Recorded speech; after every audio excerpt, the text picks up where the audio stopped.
올 한 해 1년을 돌아보면 정말 많은 일들이 있었습니다. 매년 그렇지만 말입니다.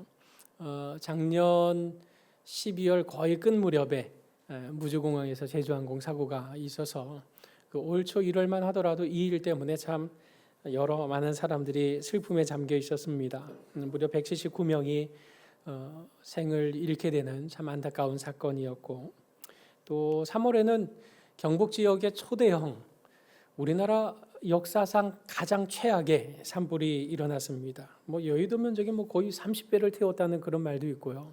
피해 액으로만 치자면 거의 1조 이상 되는 피해액을 기록할 정도로 정말 역대 최악의 산불이었습니다. 이것 때문에 우리 교회도 또 특별 헌금을 모아서 또 이렇게 조금 이렇게 구제를 보내기도 했었습니다. 이뿐이 아닙니다.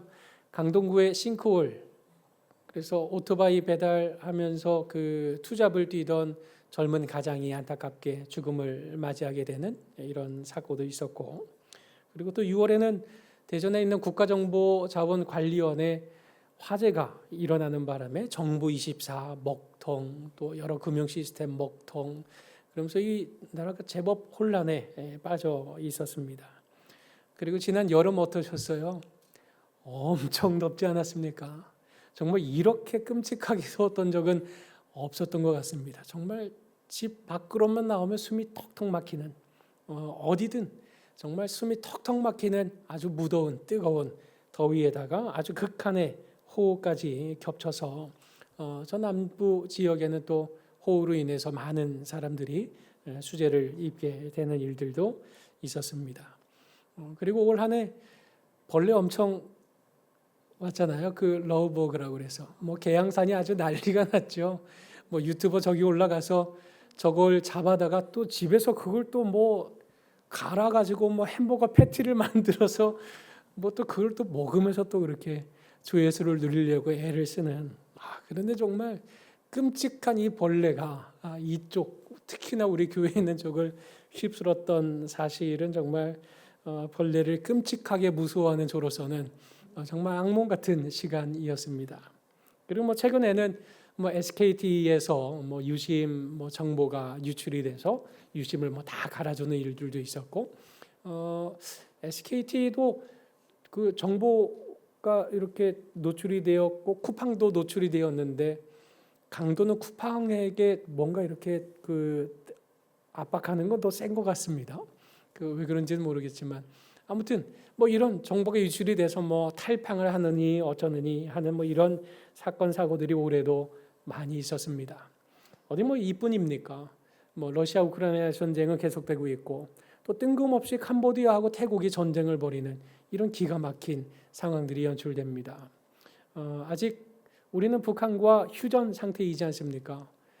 사실 전쟁의 위협은 우리나라가 가장 컸음에도 불구하고 우리나라에는 일어나지 않고 되려 다른 곳에서 일어나는 이런 참 기가 막힌 국내외적으로 많은 사건 사고들의 연속, 그게 바로 2025년이었던 것 같습니다. 이와 같은 상황 속에서 누가복음 13장 7절로 9절 말씀에 보면 예수님께서 비유로 하신 말씀이시죠. 포도원 지기에게 주인이 말합니다. 내가 3년 동안 이 무화과나무에게서 열매를 구했는데 얻지 못했다. 그러니 어쩌자는 겁니까? 찍어서 없애버리자. 어찌 땅만 버리게 하겠느냐 하고 이 무화과나무 찍어내라고 말합니다. 그런데 포도원 지기가 주인에게 한 번 더 부탁을 하죠. 주인이요, 한 해만 더 기회를 주십시오. 내가 더 두릅하고 거름도 줘서 열매를 맺도록 제가 더 애쓰겠습니다.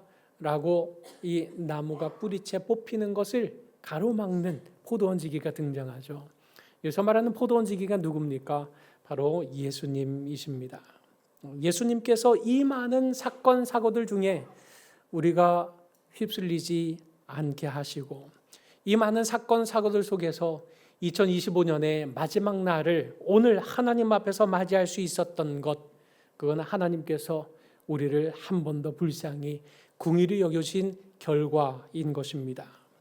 이 귀한 기회를 주신 하나님 앞에 감사드리면서 또다시 새해를 앞둔 올 1년 동안 우리 모두의 경건이 더 깊어지고 또 여러분의 사랑과 향기가 더 넓게 퍼져가고 또 여러분의 가정과 일터를 통해 하나님의 영광이 더 높이 드러나기를 주님의 이름으로 간절히 축원합니다.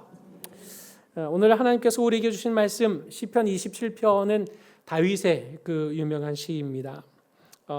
이 시편의 7절부터 12절까지의 내용을 보면 지금 다윗이 어떤 형편 상황 속에 처해 있는지를 증거하고 있습니다. 우리 7절 말씀 같이 읽어보실까요? 자, 시작. 여호와여, 내가 소리내어 부르짖을 때에 들으시고 또한 나를 긍휼히 여기사 응답하소서.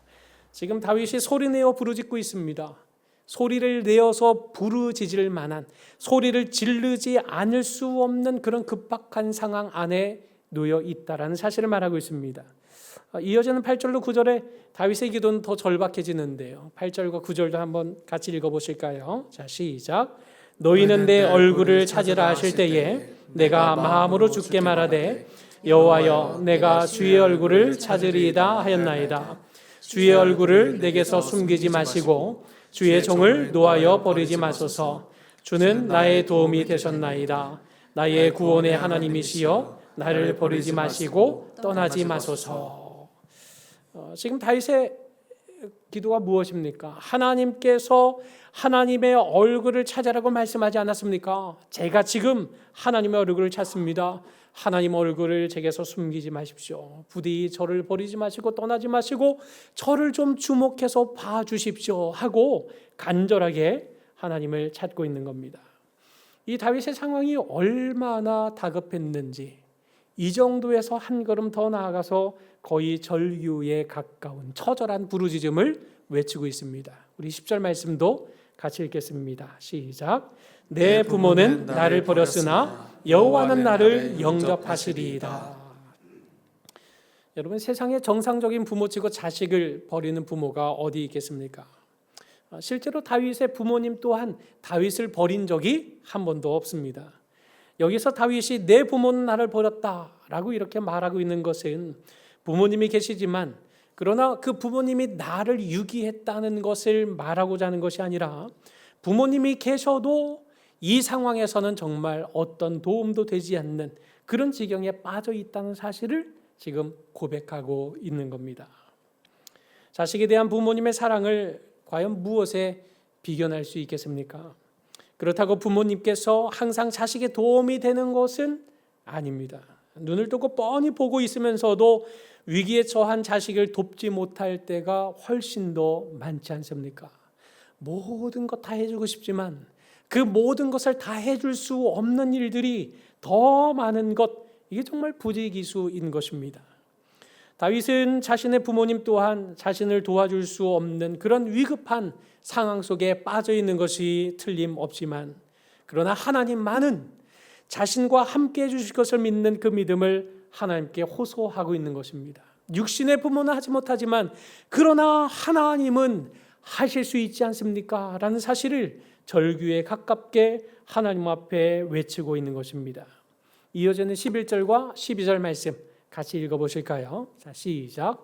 여호와여, 주의 도를 내게 가르치시고 내 원수를 생각하셔서 평탄한 길로 나를 인도하소서. 내 생명을 내 대적에게 맡기지 마소서. 위증자와 악을 통하는 자가 일어나 나를 치려함이니이다.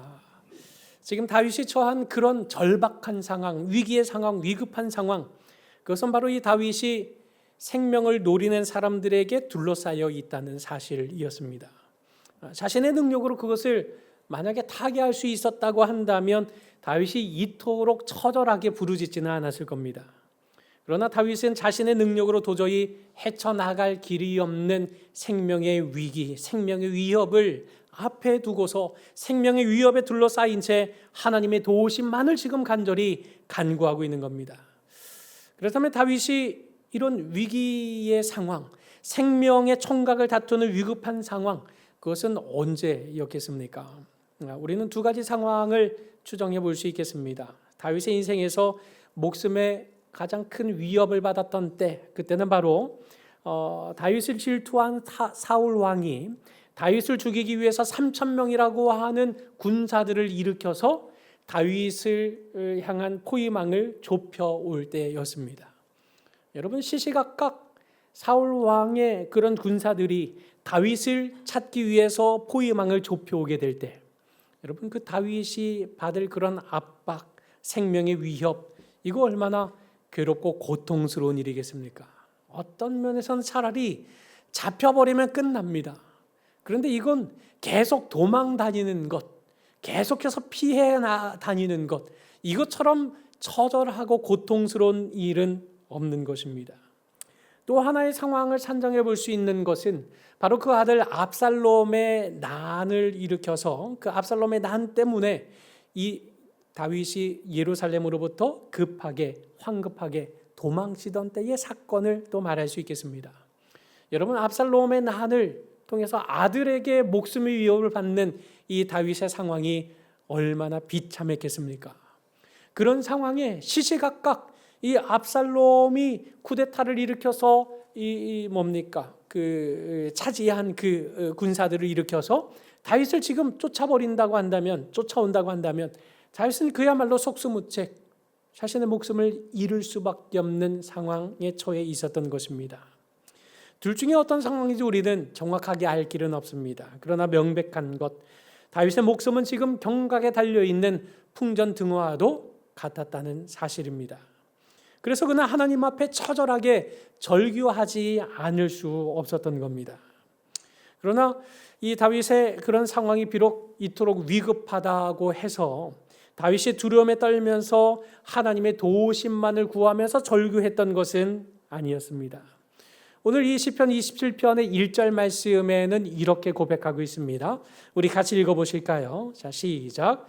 여호와는 나의 빛이요 나의 구원이시니 내가 누구를 두려워하리요. 여호와는 내 생명의 능력이시니 내가 누구를 무서워하리요. 정말 그렇지 않습니까? 천지를 창조하신 여호와 하나님께서 지금 다윗의 풍전동화 같은 그런 위기 속에서 칠흑같이 어두운 그런 인생길을 걷는 바로 그 다윗의 발에 빛이 되어주시고 죽음의 위급함에서 그 다윗을 건지시는 구원자라고 한다면, 그 구원자 대신 하나님을 믿고 붙잡을 때 다윗이 도대체 누구를 두려워할 수 있단 말입니까? 영원한 하나님께서 유한한 나의 생명을 감싸시는 능력이 되신다면 이 세상에서 이 다윗이 무서울 사람이 도대체 그 누가 있단 말입니까? 이 2절에 다윗은 계속해서 이렇게 고백합니다. 함께 읽겠습니다. 시작. 악인들이 내 살을 먹으려고 내게로 왔으나 나의 대적들, 나의 원수들인 그들은 실족하여 넘어졌도다. 지금 다윗은 여전히 악인들이 자기 살을 먹으려고 내게로 오고 있다는 사실을 말하고 있습니다. 무슨 말이냐면 다윗은 내가 뭐 무서울 게 있느냐, 뭘 두려워할 게 있느냐, 하나님이 계시는데 라고 고백하고 있지만, 그러나 그 하나님이 계심에도 불구하고 다윗의 형편, 사정, 환경 아무것도 변하는 것이 없었습니다. 여전히 악인들이 내 살을 먹으려고 내게로 오고 있는 상황이었습니다. 그러나 그의 고백이 무엇입니까? 나의 대적들, 나의 원수들인 그들은 실족하여 넘어졌도다. 과거형으로 말하고 있습니다. 이미 그들의 삶은 끝났다. 이미 그들의 삶은 넘어졌다. 이미 하나님 앞에서 그들의 모든 모략은 실패했다라고 고백할 만큼 다윗의 믿음은 하나님을 향해서 굳건했습니다. 이어지는 3절에 뭐라고 말합니까? 같이 읽겠습니다. 시작. 군대가 나를 대적하여 진칠지라도 내 마음이 두렵지 아니하며 전쟁이 일어나 나를 치려할지라도 나는 여전히 태연하리로다. 현실적으로 지금 다윗의 목숨이 여전히 풍전등화의 상황과 똑같습니다. 그러나 그 속에서도 그의 마음에는 그가 믿는 하나님으로 인한 평강이 있겠다고, 평강으로 가득한 것입니다. 나는 여전히 태어나겠다. 내 상황이 바뀐 게 없지만, 내 환경이 바뀐 것이 아무것도 없지만, 그러나 나는 여전히 태어나리로다 하고 하나님의 평강 안에 머물러 있으려고 몸부림치고 있는 것입니다.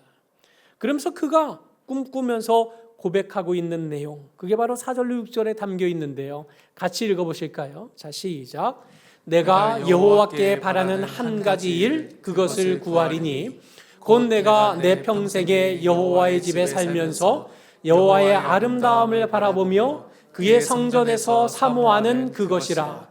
여호와께서 환난 날에 나를 그의 초막 속에 비밀히 지키시고 그의 장막 은밀한 곳에 나를 숨기시며 높은 바위 위에 두시리로다. 이제 내 머리가 나를 둘러싼 내 원수 위에 들리리니 내가 그의 장막에서 즐거운 제사를 드리겠고 노래하며 여호와를 찬송하리로다. 아멘. 지금 다윗이 무엇을 고대하고 있는 겁니까? 다윗은 평강을 얻는 그 수준에서 넘어서서 한 가지 더 바라고 소망하는 그 자리에까지 이루고 있습니다. 그것은 바로 하나님께서 하나님의 가장 선하신 때에 자신의 대적들을 물리쳐 주실 그때에 자신의 모든 대적들을 물리쳐 주실 바로 그날에 온 중심을 다해서 하나님께 제사를 드릴 자신의 모습을 눈앞에 그리면서 하나님 앞에 지금 이와 같은 간구를 올려드리고 있었던 겁니다. 다윗의 상황은 위급했습니다. 그러나 다윗은 처절하게 하나님 앞에 울부짖고 있었지만 그러나 단순히 자신의 힘들고 고단한 형편들만을 울부짖고 있었던 것이 아닙니다. 그 울부짖음에는 명백한 근거가 있었습니다. 하나님이 계신다. 하나님이 계시니 나는 그 하나님께서 역사하실 그날을 꿈꾸고 바라봅니다 라는 그런 믿음과 소망 속에 이런 처절한 간구를 올려드렸던 겁니다. 여러분, 바로 이런 기도로 사실상 모든 기도가 마무리 지어도 아무 문제가 되지 않습니다. 그런데 오늘 성경에 보니 다윗이 이런 고백을 합니다. 우리가 읽었던 말씀인데요. 내가 산자들의 땅에서 여호와의 선하심을 보게 될 줄 확실히 믿었도다. 다시 말해서 자신의 생명을 노리는 사람들이 아무리 자신을 겹겹이 애워싼다 한들 자신은 반드시 살아계시는 하나님께서 자신의 생명을 지키시고 보호해 주실 것, 그 응답을 다시 한번 확신하겠다고 고백하면서 이런 응답을 추호도 의심하지 않는다고 선포하고 있는 것입니다. 이런 선포를 하면서 그 마지막 끝을 아주 이상한 고백으로 마무리 짓고 있습니다. 그의 간구는 뜻밖의 이런 간구로 마무리 짓고 있는데 그 간구가 무엇입니까? 한 번 더 읽어보실까요? 자, 시작. 너는 여호와를 기다릴지어다. 강하고 담대하며 여호와를 기다릴지어다. 만약에 우리가 13절까지 보통 기도를 한다고 한다면 지금 당장 내 대적을 제압해 주실 것을 믿는다, 뭐 이렇게 고백을 한다든지, 아니면 며칠 이내로 제가 40일 금식 기도하겠습니다, 열흘 동안 금식 기도하겠습니다, 작정 기도하는 그 마지막 날 모든 상황을 평정해 주실 것을 저는 믿습니다, 뭐 이런 식으로 끝나야 보통의 기도일 것입니다. 그런데 다윗의 간구는 뜻밖에도 기다릴지어다. 지금 누구한테 기다리라고 말하고 있습니까? 자신에게 말하고 있는 겁니다. 다윗, 너는 여호와를 기다릴지어다. 강하고 담대하며 여호와를 기다릴지어다 라고 하나님을 향한 자신의 일방적인 요구를 내놓는 것으로 끝나는 것이 아니라 바로 그의 간구는 스스로 자신의 마음을 타이르는 것으로 끝맺고 있는 것을 발견하게 됩니다.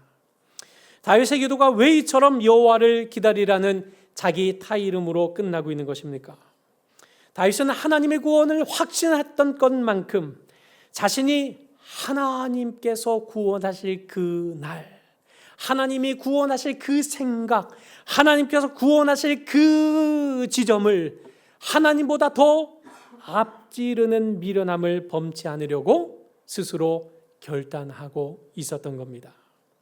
하나님의 구원을 확신하기에 지금 자신을 애워싸고 있는 상황이 혹여 더 악화된다고 할지라도 나는 하나님의 인도하심만을 붙잡고 거기에 내 모든 것에 승부를 걸겠다. 그러니 다윗, 너무 조급해하지 말자. 다윗, 너무 이 상황에 대해서 너무 이렇게 긴장하지 말자. 여호와를 기다리자 하고 하나님 앞에서 자신을 다독이는 기도로서 이 모든 간구를 마무리 짓고 있는 것입니다. 여러분, 하나님 앞에 기도했음에도 불구하고, 하나님의 살아계심을 믿는데도 불구하고 내 상황이 나아지는 것이 아니라 더 악화일로에 처하게 될 때, 여러분, 하나님이 살아계시는가 우리는 쉽게 생각하게 되지 않습니까? 우리의 연약함이 바로 그 자리에 있는 것입니다. 그러나 다윗은 간구합니다. 기다리자. 좀 더 기다리자. 내 상황이 더 악화된다 할지라도, 내 상황이 조금 더 개선에 기미조차 보이지 않는 상황의 연속이라 할지라도 하나님이 반드시 구원할 것을 우리가 믿지 않느냐? 그러니 다윗, 조금 더 기다리자. 조금만 더 기다리자. 강하게, 담대하게 하나님을 조금 더 기다리자. 바로 이와 같은 간구로 다윗은 그런 하나님을 향한 자신의 믿음을 고백하고 있는 것을 우리는 기록된 말씀을 통해서 발견하게 되는 것입니다. 여러분, 이런 면에서 보자면 믿음은 용기입니다. 한번 따라해 보실까요? 믿음은 용기입니다. 여러분, 용기 없이 믿음을 소유할 수는 없는 것 같습니다. 하나님을 믿는 사람에게 가장 강하고 담대한 용기, 그것은 내 생각, 내 계산, 이것이 하나님을 앞지르지 않고 하나님의 인도하심을 뒤쫓을 용기를 내는 것입니다.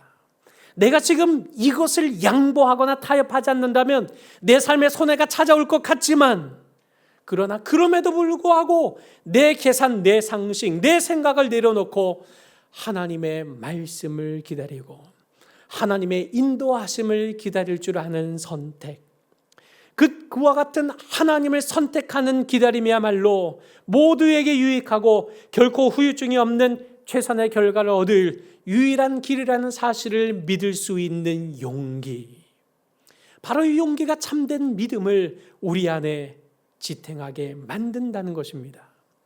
여러분, 다윗에게 왜 생각이 없었겠습니까? 다윗은 계산을 모르는 사람이었습니까? 전쟁터에서 잔뼈가 얼마나 굵은 사람이었습니까, 다윗이? 그러나 그는 결코 자기 생각, 자기 계산, 자기 전략, 자기 지략을 가지고 하나님을 앞서려 하지 않았습니다. 하나님을 신뢰하는 만큼 하나님을 절대로 앞지르지 말자고 스스로 다짐하고 또 다짐하면서 내 생각, 내 상식이 아니라 하나님이 무엇을 말씀하시는지 기다리자. 하나님의 때를 기다리자. 억지로 만들지 말고 하나님께서 인도하시는 그 시간을 기다리고 또 기다려보자. 하나님의 구원의 역사가 내 삶에 반드시 찾아오지 않겠느냐. 이것이 바로 다윗의 신앙 고백, 다윗의 믿음이었던 겁니다. 여러분, 그는 진정으로 강하고 담대하게 용기를 내었던 믿음의 사람이었습니다.